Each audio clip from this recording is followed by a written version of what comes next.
Egipto, tierra de misterios e incógnitas infinitas para los estudiosos de las civilizaciones del pasado. Egipto encierra gran cantidad de incógnitas que nadie puede resolver. Es tanta la incertidumbre sobre los egipcios que en el mundo del misterio su existencia marca la diferencia en cuanto a temas enigmáticos acerca de cómo construyeron sus pirámides, sus templos, los significados de sus relieves y las técnicas para realizar hazañas imposibles en una época tan remota. Hoy toca hablar sobre las lámparas de Dendera, que a todas luces es uno de los misterios más grandes de la historia egipcia. Y con esto debemos hacernos unas cuantas preguntas. ¿Conocieron los egipcios la iluminación por medio de las bombillas eléctricas? ¿Cómo iluminaban el interior de las tumbas y templos? ¿Cómo pudieron conseguir tal perfección artística y técnicas en condiciones de oscuridad absoluta? Estas son solo algunas de las incógnitas que rodean a las lámparas de Dendera.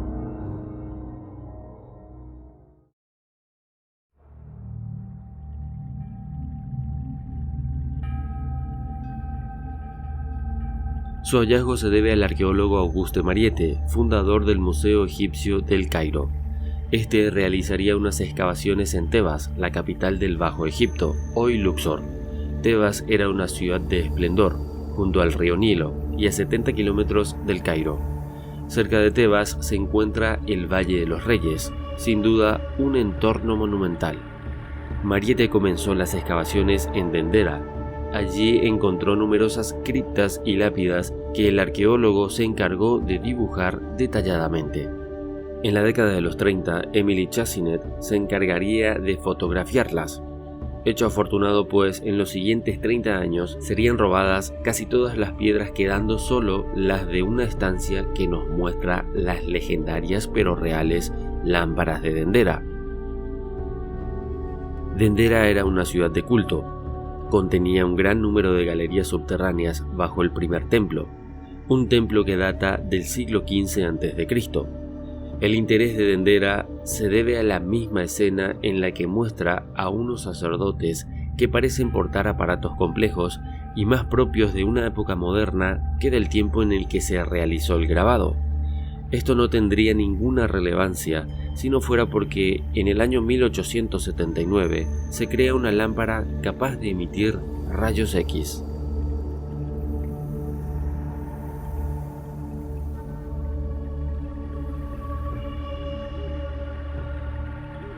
A grandes rasgos tenemos que decir que las lámparas de Dendera es el nombre que recibe varios relieves de piedra, solos en doble representación, esculpidos en los muros del templo de Hathor de Dendera, en Egipto, iniciado por Nectanebo I, siglo IV a.C., y terminado en la época romana.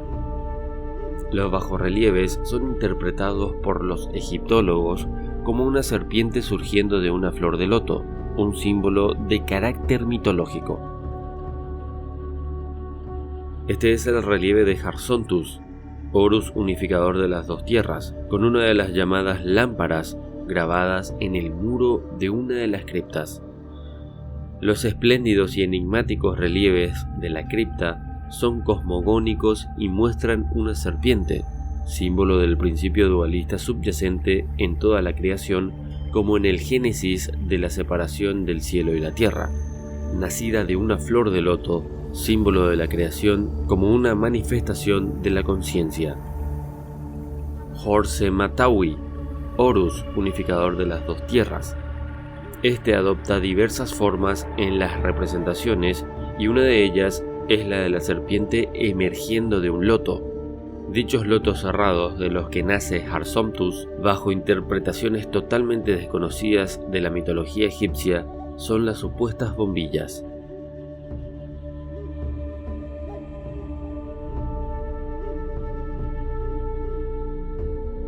Para poder explicar este enigma desde sus diferentes puntos de vista, conozcamos la teoría de los defensores de los Oparts. Según ellos, y muchos de nosotros la verdad, este medio de iluminación está perfectamente descrito dentro del mismo templo de Hathor, mencionando que los jeroglíficos son muy descriptivos al respecto, ya que sin duda alguna lo que sostiene el sacerdote egipcio es una gigantesca bombilla tal y como la conocemos hoy en día.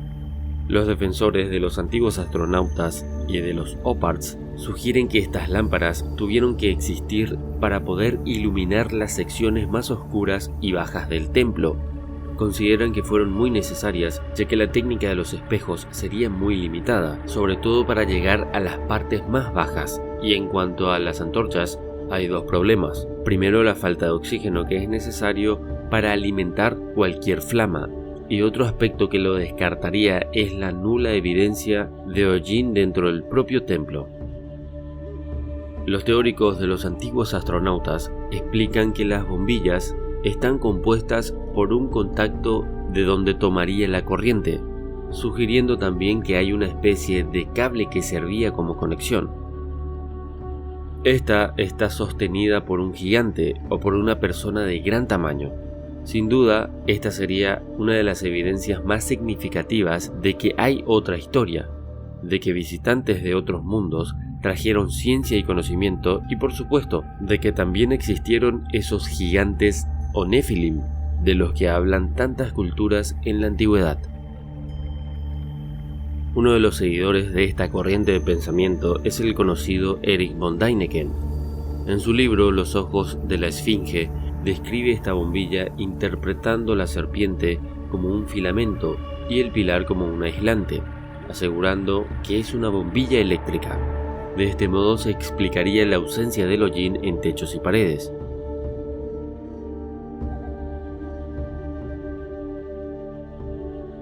A comienzos de los años 80, los investigadores Peter Krasa y Reinhard Habeck dieron la voz de alarma al lanzar una hipótesis revolucionaria basada en la utilización de energía eléctrica en el Antiguo Egipto. Así parecían atestiguarlo numerosos relieves esculpidos sobre las paredes de distintos templos, como los de Edfu, Qom, Ombo y Dendera. El ingeniero eléctrico Walter Gram, jefe de proyectos de una compañía austríaca, construyó un modelo de la bombilla egipcia que se exhibió en el Jan Rau Park de Suiza. Situó un electrodo en uno de los extremos y en el otro un clavo. Para hacerla funcionar utilizó una bomba neumática y un transformador. De este modo consiguió que el artilugio iluminara. Teniendo en cuenta la existencia de la batería de Bagdad, que muchos de nosotros ya la conocemos, esto demuestra que en la antigüedad pudieron existir métodos para generar electricidad. La teoría cobra sentido con estas cosas. Sin embargo, al igual que existen defensores de estas teorías, también hay detractores, y son en la mayoría los egiptólogos, que afirman otro tipo de cosas que nada tienen que ver con salirse del molde en la historia que nos han contado siempre. Es incuestionable lo parecido de las lámparas de Dendera con una lámpara contemporánea. Hacer comparaciones es muy fácil. Además, al incluir en la ecuación a la batería de Bagdad, la teoría cobra aún más fuerza, ya que una generación baja pero continua de luz sería la herramienta ideal para trabajar en la oscuridad en un templo subterráneo. No sé por qué los egiptólogos se niegan a por lo menos darle una oportunidad a la hipótesis que tienen argumentos como esta. En fin, es grande la ignorancia cuando uno cierra los ojos para no ver otros caminos y solo quedarse con los que los libros de historia les cuentan. ¿Qué opinas sobre esto? ¿Estás de acuerdo con la teoría de egiptólogos oficiales o le darías una oportunidad o por lo menos el beneficio de la duda a los teóricos de los antiguos astronautas? Deja tu comentario que siempre lo leo. En serio, siempre los leo. Gracias y hasta pronto.